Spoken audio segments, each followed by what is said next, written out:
Hi everyone, I am Lapus Alejandro Nino. Our presentation explores Kant's categorical imperative and how it applies to real-life ethical problems. We have three objectives. Understand Kant's categorical imperative. Apply the categorical imperative to real-life ethical dilemmas. Develop critical thinking, ethical reasoning, teamwork, and communication skills. Introduction. Kant's idea of morality isn't about what feels good or what gets the best result. It's about doing what's right always. His categorical imperative says that a truly moral action is something you'd want everyone to do all the time. This shows respect for everyone's worth as a person. Imagine this, you find a lost wallet with a lot of money inside. What do you do? Keep it or try to return it to the owner? This is classical ethical dilemma. According to Kant's philosophy, treating the owner as simply means to an end, like getting rich of their loss, is wrong. The owner has a right to their property, and keeping the wallet disrespects that right. We should treat people as ends in themselves, respecting their ownership and rights. Universalisability. Ask yourself, if everyone did this, would it still work? Did an action create a contradiction or make something impossible? If everyone did it, then it's wrong. For example, lying. If everyone lied, trust would disappear, making lying pointless.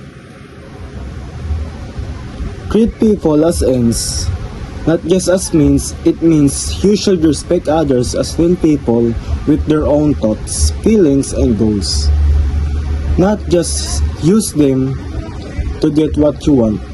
For example, if you trick a classmate into doing your work without telling them the full reason you're using them, that's wrong because you're not treating them fairly. Instead, be honest and give people the choice to help you. Respect their dignity, not just their usefulness to you. Act according to the self-chosen moral laws. It means making choices based on what for and rights for everyone, not just what benefits you. Before you ask yourself, what if everyone did this?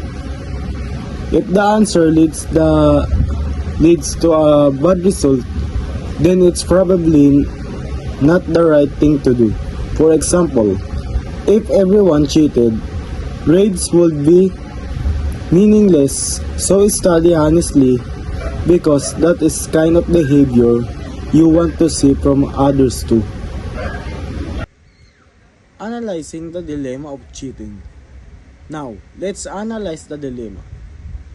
First, universalizability. Let's think about what would happen if everyone decided to cheat. If every student copy answer or look for ways to beat the system, then grades would no longer show who actually studied or understood the lesson. The whole purpose of tests and exam would become useless. No one would trust the results, and we would be able to tell who really deserved to pass or get honors. So, when apply cheating to everyone, the system breaks down. That's why we say cheating is self-defeating. It doesn't work if everyone does it.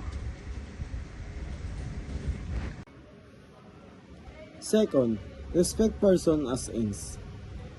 When a student cheats, they are not just breaking rules, they are also showing disrespect to their teacher, classmates, and the school. Teachers work hard to help students learn. And when someone cheats, like saying their effort doesn't matter, and the students is using teacher and the system just to get a good grade, not to learn.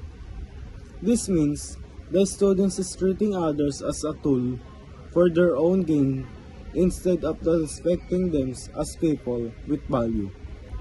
We should always treat others as ends in themselves, not just the way to get what we want. Last is the autonomy. Autonomy means having the ability to make your own honest choices and take responsibility for them. When someone cheats, they are not being true to themselves. They don't get a real measure of what they know or what they need to improve on. Also, cheating is unfair to other students who work hard and follow the rules. It gives the cheater an advantage they didn't earn, which takes away for opportunity for others to succeed fairly. In short, cheating not only affects your own growth but is also harm others. Now, let's talk about the counter arguments. First, it is fair to prioritize abstract principle over the saving a human life. This question challenges the idea that we should always follow strict moral rules. Imagine you're hiding a friend in your house because someone is trying to hurt them. Then the attacker on your door and asks if your friend is inside. According to the Kant moral rule, you must tell the truth even if it means your friend might get harmed. But most people would say lying that situation is the right thing to do because it could save a life. This shows that saving a human life can be more important than strictly following a rule moral like always tell the truth. Second, can strict moral rules always apply in real life situation where emotion and relationships are deeply involved?